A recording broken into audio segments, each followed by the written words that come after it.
আজকে মজাদার একটা টিফিনের রেসিপি নিয়ে তোমাদের কাছে চলে এসেছি। শুধুমাত্র একটা ডিম আর 1 কাপ সুজি দিয়ে আজকের এই রেসিপিটা তৈরি করব।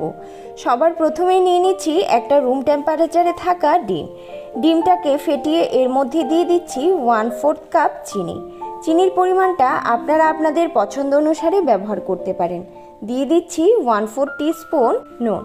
ভালো করে মিশিয়ে নিচ্ছি। হাতে একটু সময় নিয়ে ডিম আর চিনিটাকে একটু ভালো করে ফেটিয়ে নেব, যাতে চিনি ভালো করে গুলে যায়। আমার ডিম ফেটানো হয়ে গেছে। এবার এর মধ্যে 1/4 চা চামচ আমি ভ্যানিলা এসেন্স দিয়ে দিচ্ছি। এটা পুরোপুরি অপশনাল।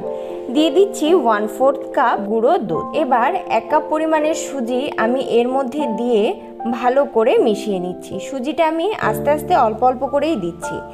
এবার সুজির মিশ্রণটাকে 5-7 মিনিটের জন্য ঢেকে রেস্টে রেখে দেব। 5-7 মিনিট পর ঢাকাটা তুলে নিলাম। এবার হাতে একটু তেল বা ঘি মাখিয়ে নিচ্ছি, যাতে সুন্দর করে পিঠার শেপগুলো দিতে পারি।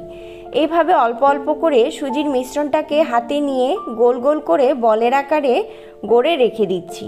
অন্যদিকে পিঠাগুলো ভাজার জন্য পরিমাণ মতো তেল কড়াইতে দিয়ে লো টু মিডিয়াম ফ্লেমে হালকা আঁচে পিঠেগুলো ওলট পালট করে ভেজে নিলেই তৈরি মজাদার সুজির পিঠে।